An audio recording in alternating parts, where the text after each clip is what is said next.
ገንዘብ ኣብ ሕብረተሰብና ከመይ ጌርካ ከም ተኻዕብት ብዙሕ ኣፍልጦ የብልናን ውቅያኖስ ኣብ ላዕሊ ኮንካ ውሽጢ ከኣተኻ ዕምቆት ክትፈልጦ ይትኽእልካ ስለዚ ዕምቆት ናይ ሪልስቴት ከምኡውን ስቶክ ማርኬት ብልክዕ ዓወታት ኣለካ ክትዋሳእ ኣለካ እንታይ ይመስልካ ንክትፈልጦ ማለት እዩ ስቶክ ማርኬት ወይ ሪልስቴት የሓይሽ ኢንቨስት ምግባር ማለት እዩ ሰላም ተከታተልቲ ልደቱ ሪከርድስ ከምቲ ልሙድ ሎሚውን ኣገዳሲ ጉዳይ ሒዘልኩም መፅእ ኣለኹ ብዛዕባ ፋይናንስ ማለት እዩ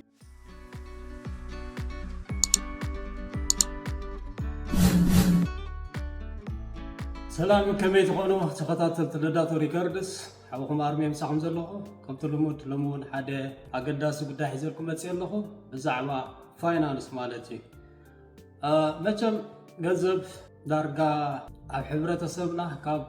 ንፈልጦ ኣይንፈልጠና ክዝብል ዝበቅዕ ምክንያቱ ትመፃፁ ማለት ገንዘብ ናቱ ዓውዲ ወይ ናቱ ኣመፃፃ ከመይ ጌርካ ከም ተኻዕብት ብዙሕ ኣፍልጦ የብልናን ማለት በቲ ፀናሓና ወይ ኣመፃፃና ካብቲ ዓድና ጀሚርካ ልምዳዊ ንሎሚ ብዛዕባ ፋይናንስ ወይ ገንዘብ ሒዘልኩም መፅእ ኣለኹ ገለ ክብል ማለት እዩ ኣነ ዝፈልጦ ናባኹም ከብሎ ካባኹም እውን ገለ ርእቶታት ክፅበአ ከምኡ እንዳተመላላኻ ስለ ትኸይድ ኣብዚ ዩቲዩብ ሕልፍ ክብል ሓደ ሓውና ብዛዕባ ሪልስቴት ከምኡውን ስቶክ ማርኬት የወዳድር ነይሩ ሕጂ ገለ ጌርካታት ብዛዕባ ስቶክ ማርኬት ክዛረብ ሰሚዐ ምክንያቱ ኣብቲ ውሽጢ ብዙሕ እንተዘይኣቲኻ ክትፈልጦ ይትኽእልካ ውቅያኖስ ኣብ ላዕሊ ኮንካ ውሽጢ ከኣተኻ ዕምቆት ክትፈልጦ ይትኽእልካ ስለዚ ዕምቆት ናይ ስቶክ ማርኬት ከዓኒ ብልክዕ ዓወታት ኣለካ ክትዋሳእ ኣለካ እንታይ ይመስልካ ንክትፈልጦ ማለት እዩ ምናልባት ብደጊ ወይ ቁሩብ ሰራሓልቲ ኮንካ ወይ በትወር ሰብ ዝብልዎ ክትፈልጦ ይትኽእልካ ስለዚ ብዛዕባ እዚ ትንክፍ ኣቢለ ከምኡውን ኣብ ስቶክ ምስራሕ ከመይ የዋፅእ ወይ እንታይ ዓይነት ጥቕምታት ኣለዎ ንዝብል ሒዘልኩም መፅእ ኣለኹ ሎማዓንቲ መጀመርያ ስቶክ ማርኬት ወይ ሪልስቴት የሓይሽ ኢንቨስት ምግባር ማለት እዩ ሪልስቴት ማለት ዝህንፃ ኣብ ኮንስትራክሽን ማለት እዩ ስቶክ ማርኬት ከዓ ዕዳጋ ማለት እዩ ፐርሰናል እኳ ኣነ ከም ሰብ ንክልቲኦም ከዋስቡ እየ ዝፍትን እንታይ ንምባል ኣብ ክልቲኦ ክሰርሕ ኣለየ ዝፍትን ምክንያቱ ካብ ሓደ ትካል ሒዝካ ክትጓዓዝ ብክልተ ሰለስተ ክህልወካ ከሎ ዋላ ኣብቲ ናይ ዓመታዊ ታክሲ ትመልኦ ኣብ ጋቨርመንቱ ስለ ዝሕግዘካ ኩሉ ኣማሊእ ክኸይድ እየ ዝፍትን መን ይበልፅ ስቶክ ማርኬት ወይ ሪል ስቴት ንዝብል መልሲ ባይ 100 ስቶክ ማርኬት ይበልፅ ዝሓሸ ኣታውሎ ማለት እዩ ምብላጥ ማለት ብኸመይ ምክንያት ንዝብል ስቶክ ካሽ ፍሎው ኣለዎ ኣብዚኣ ጌጋ ክገብር ርኤቱ ሓውና ስቶክ ካሽ ፍሎው የብሉን ይብል ነይሩ ማለት እዩ ካሽ ፍሎው ማለት ጥረ ገንዘብ ንኣብነሲ ዋፈርካያት ገንዘብካ ኣብቲ ወፍሪ ዝገዛእኸያ ናይቲ ንግዲ ኣብኡ ስታክ ስለ ዝኸውን ካሽ ፍሎው ክህልወካ ይክእልኒ ኢሉ ክሳይ ግምግሞ ነይሩ ግን ካሽ ፍሎው ኣለዎ ኣብዚ ትክሳይ ማለት ሕጂ ካሽ ፍሎው ዘይብሎም ኣለዉ ካሽ ፍሎው ዘለዎም ከዓ ኣለዎ ዞም ካሽ ፍሎው ኣለዎም ንብሎም ዘለና ዲቪደንት ትካላት እዮም ዲቪደንት ዝኸፍሉ ኣለዉ ወይ ይልድ ዝብል ኣሎ ንኣብነት ከም በዓል ኮካኮላ ዎልማርት በዓል ሃንዳይ ብዙሓት ኣለዉ ሕጂ እዚኦም ከመዮም ዝሰርሑ ገንዘብካ ምሶም ዳዓበየ ከሎሲ ንዓኻ ከም ወርሓዊ ገዛ ክራይ ይኸፍሉካ ማለት እዩ ካብቲ ወርሓዊ ዝኸስብዎ ተወሳኺ ካብኡ ይኸፍሉካ ማለት እዩ ካብቲ ዝዓቢ ዘሎ ይኮነን ከማ እዚ ንበይኒ ብመሰረት ስምምዕ ንኣብነት 4% ካብቲ መክሰቦም ድሕር ተኢሎምካ ካብቲ መክሰቦም በቲ ዋፊርካ ዘለካ ገንዘብ ማለት እዩ 4% ኢሎምካ ብኸም መጠን ላይክ ለትሰይ 300,000 ድሕር ተዋፊርካ እስቲሜትድ ገብረልኩም ዘለኹ ትቆፅሪ ብ4% ላይክ ንወርሒ about 1000 መፃካ ማለት ብዘይካ እቲ ገንዘብካ ዝዓብዩ ዘሎ ኣብ ዓመት ከባቢ 12,000 ካሽ ፍሎው ኣለካ ማለት እዩ ስለዚ እዚ ስቶክ ካሽ ፍሎው ኣለዎ ዶ ንዝብል ቁፅሪ ሓደ ኣለዎ ቁፅሪ ክልተ ታክስ ፍሪ ሴቪንግ ኣካውንት ማለት እዩ እዚኦም ኣብ ዝተዋፍሮ ገንዘብ ማለት እዩ ወላ ሓንቲ ታክሲ ተኸፍለሉን ኢኻ ንኣብነት ለትሰይ 100,000 ሓዋፊርካ ድሕሪ ቁሩብ ዓመታት ዋላ 2 ሚልዮን ብሳሕ ድሕሪ 20-30 ዓመት በልዎ ድሓን ኣብዚ ኣካውንት እዚ እንድሕር እንተነይሩ ኣብዚ TSF ታክሲ ፍሪ እዩ ጠቕላላ ከምዚ ዘለዎ ኢኻ ተውፅኦ ታክሲ ባላ ይትኸፍለሉና ኣብ ህንፃ እንድሕር ተኮይኑ ግን እዚ ንብሎ ዘለና 1 ሚልዮን ድሕር መክሰብ ጌርካ ክሸጦ ከለካ ግድና ታክሲ ከፍል ማለት እዩ ስለዚ በዚ እውን ሓደ ብልጭ ኣለዎ ማለት እዩ ولا أبز تراح ديكونا إذا RRSP وي checking وي personal account وي TSF أبز أبانك تقومتو نبزحت جزء خبطونا ريتير وي RRSP أبز TSF تقوميتكم ولا سبلش على مالتي يا زخون السوق فتازلوا زي تقلالنا تاكسي تخفضون لها any time كاختو ستقلات ناي ريتير تقوين جن at least زخونة مخنيت كله كارلو ويجزا جل منه جل أخت جزء ويكاني دحر ريتير دحر سان حمشر عمت أحد أختو ستقل مالس لذي تجزب سوق ساب طردات وسعينات كاني مالس لذي زين كتفلتون يلاو مالتي وترسلس at stock market you can start with small money any amount of money even by $5 $10 ولا $100 وي 100 شحون خل كتجمر تخليها دايركت كم جزم كمالتي اب ريل ستيت جن كومو كتجبر اي تخلنا عماناتو اذا حتى كجزم ناير ستيت دفولتي ما يتشحت يخليكا سو بزي بزح مكانيتات زلو انا خاب زمصخو مالتي ستوك زبلس كوين رخيبه up to ورحاو ريتيرن ون اب مصنعات فكر كله تزغرمكم تمستحتو ناي ستوك ماركت تكالات خابتو زعابي ناي ريستيت زتو سبات تعاقينو ستوك ماركت زبلس عين ترخيبه مالت زحالف عمسي زبوزح ريتيرنز غور مخسب زنبورو لايك مايكرو استراتيجي جلز بهال نيرو قداماي نيرو اب عمد لعلي 400% ريتيرن غير مالت 100 شح اندحر توافير كاسي او شحال عمد 400 شح كنت كالو imagine so بوزح ملكيتات ستوك زبلص كوين ترخيبه مالتي مو سلامتاي دا مبزحتو زناتنا سب ناب ريل استيت خيد وي بزح حفلته بزعبا ستوك ديبول انتلنا نحنا اب ايبس سقيتنا نسرح سبات ايكونا معناتو دارغا مبزحتو غزال غز حدن منبري بزحو دفي ايبس غبريلا نازي وحدات كخون خليا غن ولا انت غبر زم سبات زيمون كم عركي غزي مخغز زعينتو سوق عز زخيد نبر نات زخونه بتعبرس سبنا درجه خري خلخو مبزحتو ابزرس ولا عنتناي بزنس سيل يبولون سلازي كوم سلازغونه بعركي غدفن مالتي نابتو ريلست راح طنين يخيد مالتي بزي كازي ستوك ماركت ون ورا يكونن معناتو اسو بانترنت سرح زمصانا لها انترنت يبولون سلازي مصدانا وساني نزي ستوك ماركت فولطو اي نبرن يخبال زكال مالتي كلاتنا بزي حدسب غزينا جيل كنقبر جميرنا سو خوا جميركا مالتي بزح بلጫታት كريلو جميرا مالتي سو كابزو وصاي ستوك ماركت انت تطعمنا نخل نزبل صراحه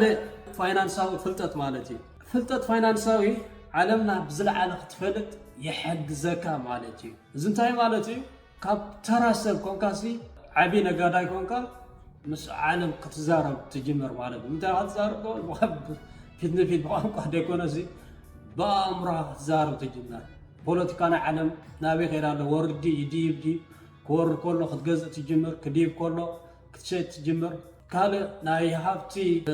سلون او رسخ حضركا جمر عوتات كتلل تجمر لايك بعد إيلان ماسك مالتي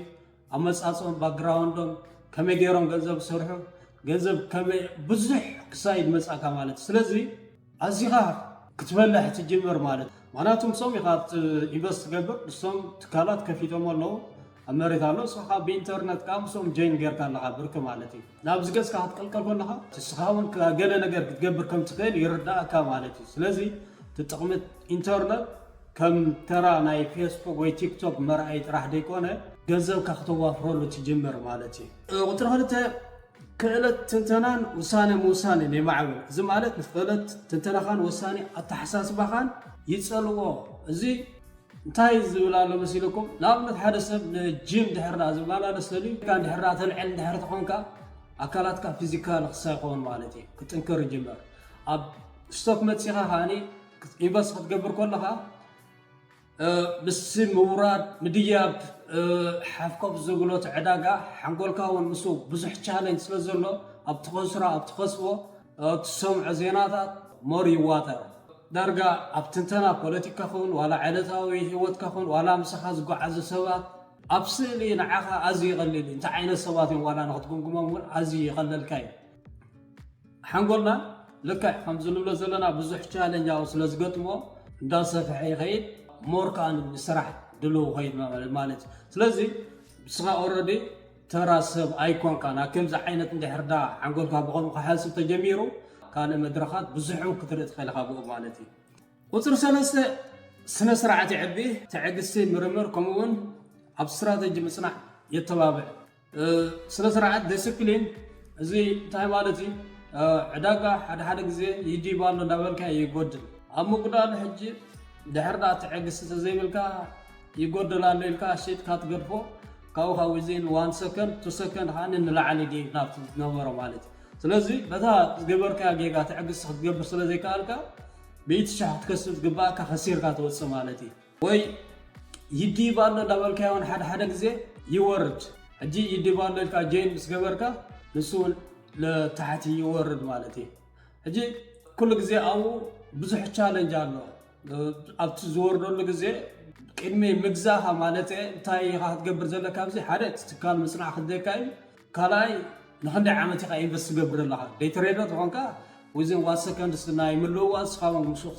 ትከል ኣለካ ማለት እዩ ሎንግ ተርም እንተኮይኑ ግን 5 ዓመት 10 ዓመት 20 ዓመት ደይቡ ጎዲሉ ንዓኻ ወላ ሓንቲ ኖ ማተር ሓደ መዓልቲ ክደይብ ከምዃን ክትፈልጥ ክትክእል ኣለካ ማለት እዩ ዝኾነስ ክትፅሎ ይብልካ ናትካ ታርጌት ሒዝካ ትመፅእ ብዛዕባ ዕዳጋ ዝገብሮ ኣክቲቪቲ ወይ ኣብ ዝገብሮ ትሬደርስ ብዙሕ ክሳይድ ኣለዉ እትዮም ዓበይቲ ዎል ስትሪት ዝበሃሉ ትሬደርስ ኣለዉ ንሶም ዝወስዶ ስጉምትታት ከመይ ገይሮም ነቲ ሰብ ኣኽሲሮም ከመይ ኣበይ ክኣትዉ ብዙሕ ስራሕ እዮም ዝሰርሑ ስለዚ ንስኻ ምዝዮም ድሕርዳ ክትወዳደር ዝኾንካ ናይካ ስትራቴጂ ክህልወካ ኣለዎ ኣብዝኻ ዲስፕሊን ማለት እዩ 20 ዓመት ኢልካ መፂኻ እንድሕር ደኣ ይጎድል ኣሎ ኢልካ ሸይጥካ ከሲርካ ትወፅእ ትኾንካ ኦልሬዲ ወላ ሓንቲ ሳይ ዝበሃል የብልካ ሶ ኣውቶ ዲስፕሊን ትኾን በቲ ዲስፕሊን ዘይገበርካ ኢኻ ገንዘብካ ጥራሕ ኩሉ ግዜ ንኽሳራ ትኸውን ማለት እዩ ሶ እቲ 3 እዚኣ ትመስል 4 ኣብ ኣተሓሳስባ ስራሕ ፈጠራ እዚ እንታይ ማለት እዩ ዝያዳ ምርዳእ ስራሕ ፈጠራ ንግድታትን ከመይ ከም ዝሰርሑ ከምዚ ዓብዪ እውን ኣዝዩ ይድምህረካ ምክንያቱ ብዙሓት ትካላት ከሲሮም ዝወፁ ኣለዉ ብዙሓት ከዓ ላዓሊ ዝኸዱ ወይ ዳርጋ እንታይ እዮም ዝበሃሉ ከምዚ ድማዲና ኣሎ ዝነበርና 1000 ዓመት ነዊሕ ዝገበሩ ኣለዉ ፀንሑካ ገለመለ እዞም መስማቶም ጥራሕ ትፈልጦም በዓል ኣፕል ኣማዞን ገለመለ ተስላ እኳ ሕጂ መፅኡ ስም ኣይነበሮም ማለት ከምኡ ብዙሕ ኣሎ ኣብኡ ምፅናሕካ ብኸመይ ይሰርሕ ስራሕ ናይ ዓለም ብኸመይ ገንዘብ ገብሩ ኣለዉ ኣብኡ ገለ ኣድባዕ ነገር ክትገብር ምጀመርካ ናብ ባይታ ካልእ ቢዝነስ ናትካ ከፍት ትኽእል ትኸውን ሓሳብ እንድሕር ተሊካ ቅድሚ ምኽፋትካ ሕጂ ኣብዚ ገለ ተማሂርካ ኣለካ ትወፅእ ግድን ኣሎ ንኣብነት መፅናዕቲ ብዛዕባ ሓደ ትካል ክትከፍት ትኾንካ እኹል መፅናዕቲ ጌርካ እንታይ ዓይነት ሰርቪስኻ ክትህብ ኣብቲ ከባቢ ገለመለ ኩሉ እዚ ንባዕሉ ኣብኡ ኣቲኻ ምስ ወፅኻ ብዙሕ ክሳይ ዘድልካ ማለት እዩ ዝሓተካ ከም ዓይነት ትምህርቲ ትረክብ ማለት እየ ሶ ብዘይካቱ ምውድዳሩ ወይ ጥቕምታት ማለት ገንዘብ ካልእ ኣብ ሓንጎልና ከምፅኦ ዝኽእል እዚ ክብሎ ዝፀንሐኺ ማለት እዩ ሶ እንታይ ክብለኩም ደለ ኣብ መወዳእታ ስቶክ ማርኬት ከምቲ ኣቐድማ ኣቢለ ኣብ ላዕሊ ገሊፀ ነይረ ብዓቕምኻ ኢኻ ክትጅምር ትኽእል ኤኒታይም ኢቨን $1 ከማን ብዓቕምኻ ሶ ከም ንሕና ከም ሕብረተሰብ ሕጂ ተዘይኣተና ክንፈልጦ ኣለና ካብ ኣብ ባንኪ ኮፍ ነብሎ ገንዘብና ሓደ ኣለዉ ኣዝዮም ሎው ሪስክ ዝኾኑ ትካላት ከምዚ S&P 500 ብዙሕ ኢቲኤፍስ ኣለዉ ኢንዴክስ ዋላ ቦንድ ኣለዉ ብዙሕ ክሳይ ኣሎ ብኸምኡ ኣብኡ ተዋፈርና ዝበለፀ ማለት እዩ እንተዘይኮይኑ ንሕና ፈሊጥና ቁርብ ዋላ ፈሊጥና ነቶም ናትና ጀነሬሽን ሙሉእ ጀም ክገብሮ ከም ዝኽእሉ እንተዘይገርና ከቢድ ይኸውን ማለት እዩ ኣብ ቁጠባ ብጣዕሚ ክንህሰ ኢና እንታይ ንምባል ይመስልኩም ኣብ ካልኦት ትካላት ክንሰርሕ ንኽእልና ናትካ ክኸውን ይኽእል ወይ ናይ ኣብ ሓደ ካልእ ትካሉ ክሰርሕ ትኽእል ኢኻ ግን ጎኒ ጎኒኻ ሎንግ ተርም ኢንቨስቲንግ ክትገብር እቲ ዝበለፀ እዩ ማለት እዩ ኣብዚ ብዙሕ ነገር ኣሎ ንኣብነት ከምዚ መብዛሕትና ኣብ ባንኪ ኢና ክሳይ ንገብሮ ኣነ ዳርጋ ካብ ባንኪ ወፅአ ብዙሕ ክሳይ የብለይና ኣብኡ ምክንያቱ ካልእ ኣሎ እዚኦም ሶሪ ካልእ ከምዚ ባንኪ ዓይነት ኣለዉ ነዚ ናይ ኦንላይን ስቶክ ማርኬት ክሳይ ዝገብሩ ከምዚ ዌል ሲምፕል ኣብነት ኣብ ካናዳ ነቲ ዝዓበየ በዓል ኒውቶን ኮስትሬት ገለ ዝበሃል ኣለዉ أبديهم يسجلوا زلوا كم بنك عينتهم زيهم كندل لاي إنفستينيا بريج كوينام يراقبوا خام مالتي سو تياهو لكم دليل أب بانكي جنزب كا ستور مقبار لومي بتاعم ثريفيو تام 100 شحطة نيرو لومي أبزي لومي لحرة كوفته بالكا بانكي لحرة عمت ويستوسن عمتات المسيها تبالي ولاتو تناي 100 شحلو متجزء التقل يعرسو سنة عمتات دا قدل إيز خير كمزر لو 100 شعيد سنة عكاني سو ولا تبالي ولا تجزء كمزر لو كيف كتقبرون تغنكا أبسط بلوكم زر لو ريس قدل سبكات ولو كم عالمنا هاني تودا درتي نخون مالتي سو زيان يرانا لما عنتي ناي فاينانس تمرتنا حبقصالي خمسة عينتون كان حزركم كمتسيه لايك سبسكرايب اند شير غيركم سخونكا متبع عايتحمقو ثانك يو